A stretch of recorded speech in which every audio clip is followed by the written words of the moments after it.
Hey, welcome back to the Disney Plus Everyday Challenge. Oh, yeah, okay, I'll do that again.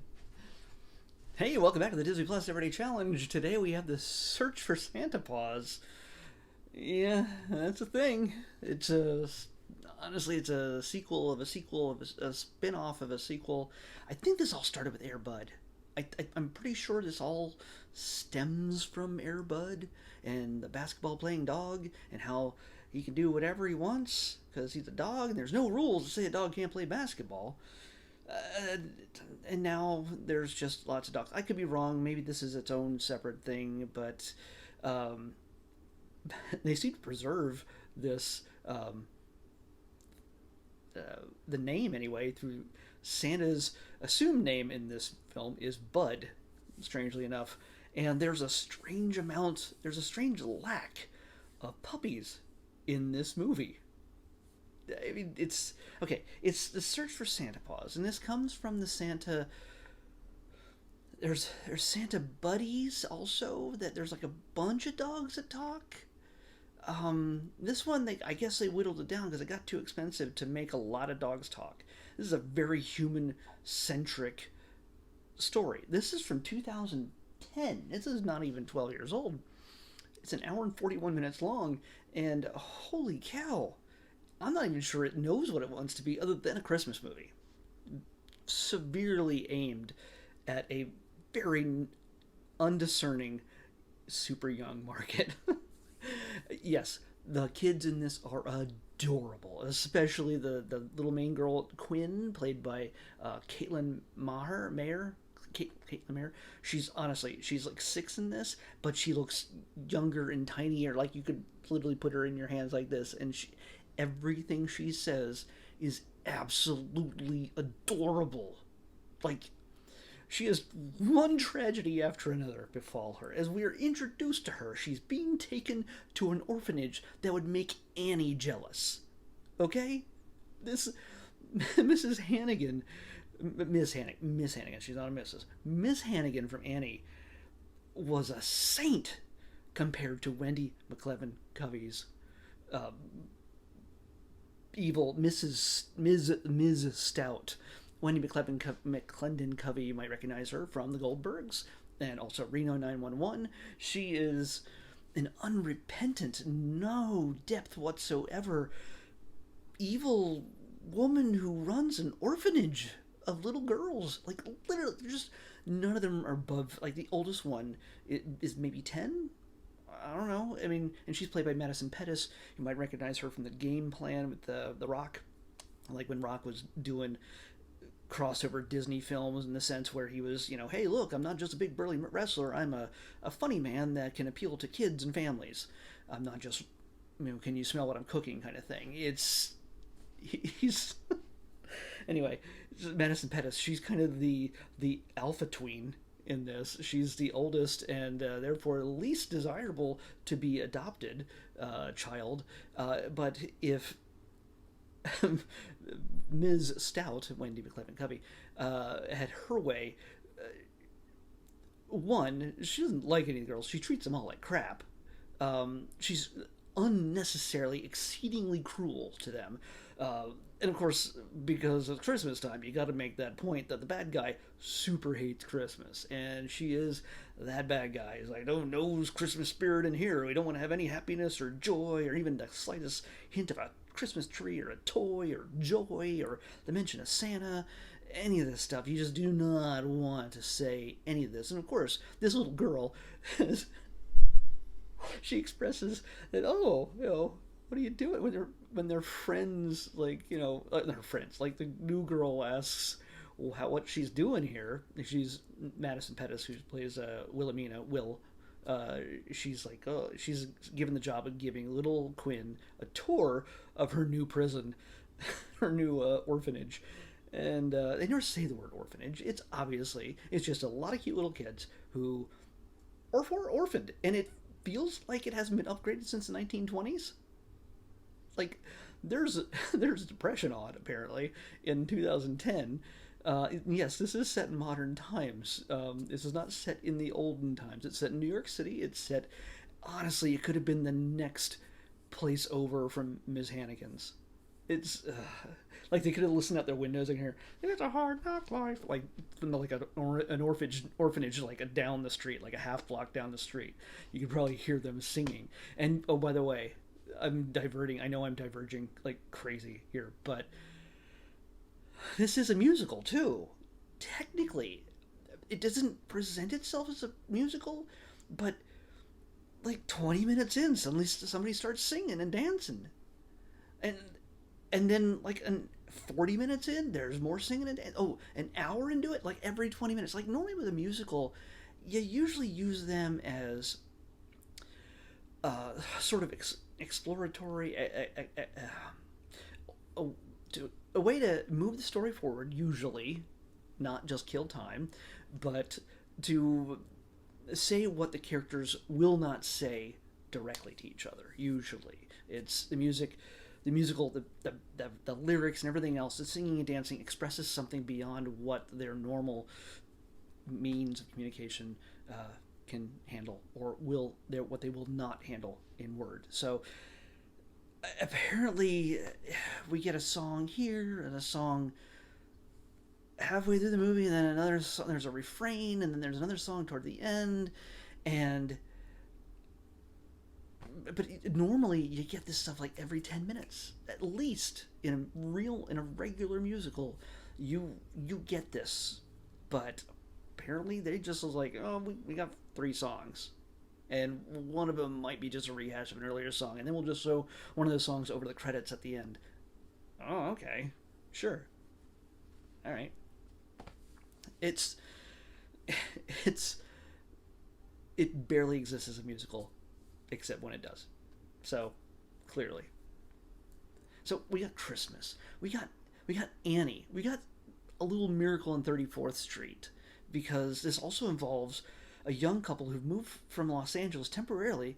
Oh, by the way, Santas can die. That's another thing. Also, I'm going to go all the way back to Little Quinn when she gets introduced to her new buddy, Wilhelmina. When Will asks her, what is she here for? My mommy and daddy went to heaven. You're just like, okay, it's bad. It's sad enough when you just know that this little girl is orphaned, but when you hear it from her tiny little voice, it's so sad and hilarious, because it's such a... It's like somebody literally chose, like, we're gonna put it this way. We've chosen this little tiny actress to say these words, and I'm not even sure a 6-year-old fully comprehends, as an actress even, that, by the way, Santa... This whole thing predicates on whether kids believe in Santa Claus or not. Some people say he's not real. You don't believe that, of course.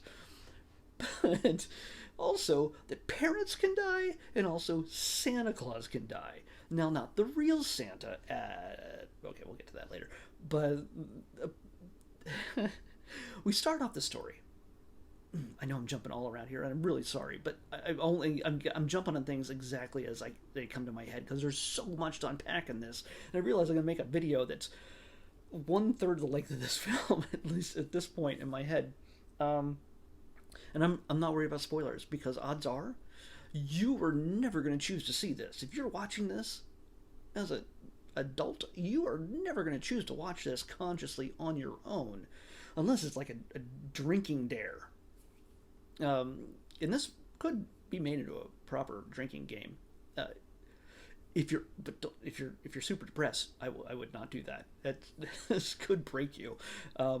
Yeah, I mean they brighten it up with song and dance and cute kids, but still, it's still pretty depressing. Hey, look, little tiny orphan girl whose parents went to heaven just before Christmas. What's ever going to happen to her? Well, at the very beginning of the film, and this is how we're fitting in the puppies, by the way, the dogs and Santa Paws, and what the heck is a Santa Paws? Is it just a play on words, or is it an actual character? Is Santa really a dog? All these questions are what you have in your head, maybe, before you start watching this. Assume you put any thought into it at all when you chose this and you clicked play. No person consciously would be doing this as an adult, probably, unless you grew up with this for some reason and you're like, okay, 12 years ago you're like, I love the heck out of this movie. maybe you were little Quinn's age and you just loved the heck out of this movie. You saw yourself in little Quinn because maybe your parents were dead and you also wanted to find Christmas, and then you found a dog or something that could talk. I don't know. I honestly don't. Maybe that's your life, and I'd love to hear from you if that's the case. That's just a story that needs to be told. So, anyway, the movie starts out in the on the North Pole. We got Santa, we got Mrs. Claus, we got Eli, the head elf, played by Danny Woodburn, who, because of his size, he's going to get typecast as elves for the rest of his life. And honestly, yeah, there's a ton of little people who get work because of Christmas movies, and if they're okay with that, I'm okay with that. But it seems, I mean, Peter Dinklage has broken out, and despite his stature, has gone on to a variety of roles beyond just being a character actor, and he's kicked butt doing it now. And as Tyrion Lannister in Game of Thrones, Danny Woodburn, you've probably seen him in a pile of movies, just a ton of movies, and he's usually some kind of magical creature. It's just the way it is. But he's great. He's just he doesn't in this he's an elf who's in charge of all the other elves. At the right, he's a right hand man of Santa Claus himself, and he doesn't look like he's gritting his teeth and bearing it and just collecting the paycheck. He holds his character with a bit of dignity. He knows what he's able to do. He knows what he's doing here. But he does have a dog sidekick, voiced by Richard Kind, which, again, his voice is everywhere, but he's also a prolific character actor who's been in a bazillion things. But he's always fun to hear, but he's like a voice of a terrier or something that's constantly wearing boots and little outfits and little Christmas elf outfits. And that poor dog. Oh, poor dog. And, of course, they have to animate the mouths, which, as I said yesterday, when this thing was picked, I hate it. I hate it so much. If there was, this wouldn't be so bad if we just didn't have to have dogs digitally mouth moving. I just hate it so much. It's just my preference. It's me. But maybe you love it. I don't know. I'm sure the people who animate it are like, okay, well, there goes $10,000 down the drain just for that 3-second clip of a dog going, oh, hey, Santa Claus. So anyway, the movie starts out with a bit of bad news. Santa and the gang are all getting ready for Christmas and everything else, and Santa gets a present. Oh, it's his birthday or something. Like, apparently, I guess his birthday is in December also. He doesn't share a birthday with Jesus or anything. But his birthday is apparently in December also. And so they're throwing a party for him. They give him a gift, and the gift comes from out of town, from Mr. Hucklebuckle. Yeah, that's a name, Hucklebuckle. And turns out this is a gift that his estate sent, because he was a Santa Claus in New York City who ran a toy shop that worked on 1% profit per year, because that's a thing you can do in New York City with magic, I guess. But he was a store Santa. He was a Santa who ran a store, but he wasn't magical. He was just a normal person. He was an ambassador for Santa and the Christmas spirit, and that's it's kind of great. That's a good concept. That's a good way to connect all the Santas out there with the real Santa. If you're telling that kind of story, that, like, hey, not everyone is a real Santa Claus, but these guys work for Santa, spreading Christmas joy. That works. I mean, we've seen that in other films, other stories like that. Well, it turns out he's dead, and Santa's pretty dang depressed. And right off the bat, so things go downhill real fast. But Eli and some of the others decide to get together and go, hey, Santa, we're going to go to the magical icicle. There's like a big, giant magic icicle. We have a stuffed dog we created, and it's going to imbue it with life. And now you have a best friend in Paws. His name is Paws, because that's what you name a dog, Paws. Not P-A-U-S-E, but P-A-W-S, Santa Paws. He's not Santa Paws, but he's Paws. So, now Santa has a best friend. And I forget why he went to New York. He went to New York for a reason. Maybe, I don't know. Maybe it was a recruiting drive. I have no idea. But anyway, because since they lost with Santa, because apparently, those guys die off. They can't be around forever. They're not eternal like Santa. So he and Paws go to New York City, park the reindeers in Central Park, and they wander in the city, and they're just like, hey, dog's off the leash. Uh, Dog has no idea. The Paws has no idea what New York City's like. He's a pup. He was just born hours ago. Um, but he's talking to Santa, doing that mouth thing, the digital mouth thing. He and Santa. By the way, Santa is played by Richard Reel. Richard Reel, Riehle. You might recognize him from Office Space. He's the guy who made the Jump to Conclusions mat, among other things. He's a long time character actor. Did he pass away recently? I hope not. No, I don't think so. But he has been around for a long time, and he has done a lot of big roles. This time he plays Santa, although I kind of want. He has this face that you're like, this guy could be a Santa in real life. He could be Santa for real. Like Santa got an acting job. Like that's what he does when he's not doing stuff. But they seem to really do something to his face to make him. I don't know. I don't know what they did. It just seemed like he was made up unnecessarily. If you look at the man, you're like, okay, that guy will definitely play a Santa Claus at some point in his life. And he has done here. And more than likely has done it also in Santa Paws 2, which is a thing also that's we're going to watch at some point. Uh, so Santa and Paws are walking down the street, and they run into Ms. Stout, Wendy, and she has no Christmas spirit. She bumps into him. She drops her stuff. Her hat falls into the street. And of course, being a nice dog, Paws decides to go get it for her. Of course, he dives into traffic, not understanding what traffic is. And Santa goes in to rescue him. And guess what? Santa gets hit by a car. Sure. Santa gets... So kids, if you want to watch a Christmas movie where Santa gets hit by a car, this is your movie. Let's just fill the kids with Christmas spirit. So yeah, that's if you're little, that'd be like, what is going on here? Little girl loses her parents. Santa gets hit by a car, and of course, he gets amnesia. Also mugged because a homeless dude who happened to see the reindeer land in Central Park and followed this red-coated guy who's not in the Santa coat necessarily, but still a red coat, but just more formal, just walking down the street, New York City kind of businessman kind of thing. Yeah. He follows this guy, and when he sees Santa in a vulnerable state, well, of course he mugs him. He takes his bag, and he takes the crystal around his neck that both he and Paws wear to show that they're best friends or something. Because I don't think Santa was wearing it before this point, but now he's like blatantly wearing it out there on top of his clothing. Like, you don't wear your bling that boldly in New York City. No, not when you're an old man just stumbling through the streets with your dog not on a leash. Anyway, yeah, the homeless guy takes his bag, takes his crystal, and books it.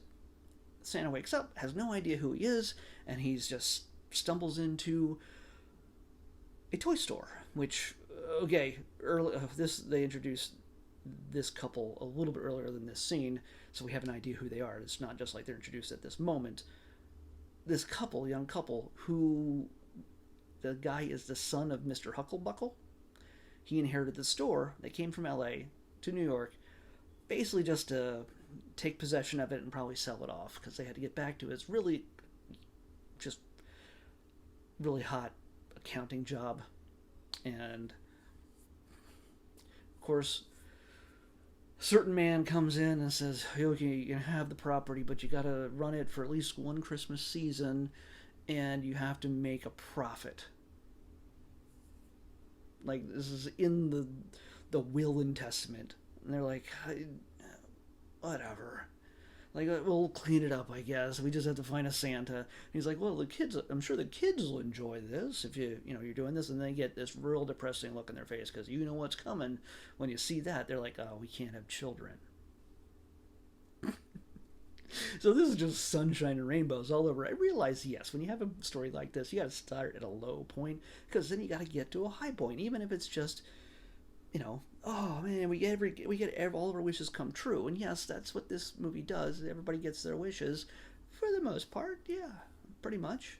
Um, so Santa stumbles into their store, not knowing who he is, and they're thinking, "Oh, he's the Santa that we ordered from this thing." And as things work out, just lots of misunderstandings. He takes on the Santa job, not realizing he's a real Santa, but he's really good at the job for some reason.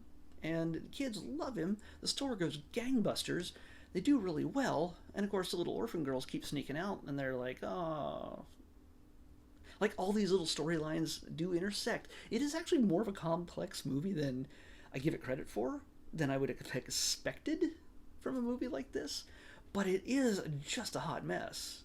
I realize a lot of good people worked on this really hard and tried to make a story that people would love and enjoy. And I think probably, depending on what age you are, yeah, you can enjoy it for a whole load of different reasons. Whether you're 5 or you're 55 or somewhere in between, yeah, you might be able to enjoy it ironically, where the kid might just enjoy it because, oh, that's sweet, and not understand that all the death and despair that goes into the beginning of this might mess them up for life.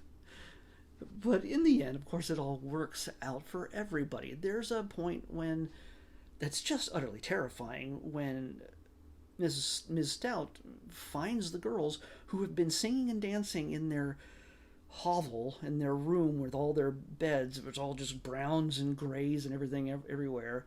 And they're singing and dancing about Christmas because they have a puppy that they found in the street that can talk to them. And the room gets transformed into pretty sheets on their beds and lights and Christmas decorations, and they have all pretty dresses that they're dancing around in. And then Ms. Stout comes home and is like, "Oh, get rid of all this, and we're getting rid of this dog too." And also, when you're punished, she also throws whoever's in trouble into the basement. And usually it's Will, the oldest girl, because she's considered the ringleader who's always trying to run off or mess around with the things or influence the girls in rebellious ways. So she throws little young Will and the dog into the basement until her, ironically, dog catcher boyfriend is going to be able to come by and pick it up the next morning. So the little girl has to sleep in the basement. There's a furnace down there, thankfully. It's probably warmer there than most parts of the house. But when she wakes up, because the crystal is... Oh, Ms. Stout also took the crystal off the dog. She thought, oh, this is great jewelry. This is for me. So when Will wakes up, she wakes up to a completely stiff, stuffed dog. Freaks the hell out. As you would. That's terrifying. Like, oh, I went to bed with a nice cuddly dog, and he's just so sweet, and he's my friend, and he's keeping me company. You wake up, and he's just this stiff, cold thing. Come on. This is a horror film for children in many respects. You went from the highs of singing and dancing. You knew that wasn't going to last because they were going to get caught, but still, it is just a bit terrifying. And so there's a ticking clock. There's lots of MacGuffins flying around that we got to get. There's the homeless guy who feels regret for stealing Santa's stuff. There's Eli the elf who brings the Richard Kind dog into New York City in a flying cab so they can spot everything using their tracking devices. There's so much going on here. Again, it's not as simple as this you would think it would be. It tries to cram a lot into this story, but it's still simple. It's not really hard to understand. So yeah, I'm almost 25 minutes of talking about this. I'm so sorry. So yeah, I mean it's got a decent cast in the girls, and it gets all girl orphans. They're pretty decent for their ages, actresses. They all of them are grown up and have done other things. I was checking everybody's IMDb out and seeing what they've done since. But yeah, it's For their age, they sang and danced, did their deliveries. Even little Quinn, who, yeah, she wasn't necessarily on the mark the whole time because she's tiny, she's little, but it's that voice, that little tiny voice, that your heart breaks for her. It works in her favor, even if she didn't nail every line. She's honestly, you feel for her. You feel for her. So, and you shouldn't, honestly, I would never expect to have felt for anybody or anything in this film whatsoever. And again, at some point, we're going to be watching the sequel and a bunch of other dog, paws, buddies related films in this run, but I'm sure looking forward to it because all you need is a sequel to a sequel to a spin off to a sequel to really know where you stand. To know you're getting quality film. Anyway, I know I've missed a bunch of stuff, but I'm really running long on this, and you gotta wonder, anybody who's looking at this on the outside, going, how has he spoken almost 30 minutes about this freaking movie? Yeah. There's other things. I just irredeemable Ms. Stout. Wendy is great, though. I mean, I love Wendy. She's always amazing. She's great in the Goldbergs, and I loved her in Reno 911. But she's an irredeemable, like, even Ms. Hannigan had some redeemable qualities. Like, you know what she wanted. Like, she knew she wanted to be loved. She wanted... Yes, she was a scam artist, but still, the idea is that she was doing something. I mean, honestly, her character, Wendy's character, is just a Ms. Hannigan photocopy. It made for the modern day. Understandable, completely. It's what it's supposed to be. But you'll be happy to know she does get her comeuppance. You don't treat kids like that. You don't. That's just not how it goes. But to see her just do some of the most evil, vile things, like she catches you with toys. Like one girl had like a stuffed animal. She throws it in the furnace. Why? What does it do? You have rules, but what does that do to harm this poor child that put in your care? I realize she's probably getting checks for every month these kids stay with her, but come on. Is having eight or so girls in that place still ain't paying the rent on a building that big? That's New York City in 2010. Again, I could go on forever, and I'm sure you would love me to. If you have questions or comments, you can always leave them under the video. But yeah, I would love to hear anybody's thoughts if you actually watched this movie just recently for the first time, or if you watched it when you were a kid or whenever. I would really love to have your feedback on what you thought about it. Oh, no, come on, stay back. There we go. Man, I have been at this a long time. It actually timed down. I put that timer on for really long. Okay, here we go. Let's pick tomorrow's episode. 568. 568. 568. That's toward the end. 568. Ah, okay. Well, this isn't too difficult after that. We're going to get a really short video tomorrow after this really long one because this one's really easy to do. We're watching Tokyo Mater. Tokyo Mater, yes, it's one of those Mater Cars spin-off shorts. And so that should be pretty easy to do. Tokyo Mater on the next Disney Plus Everyday Challenge. I'll see you back here tomorrow with that.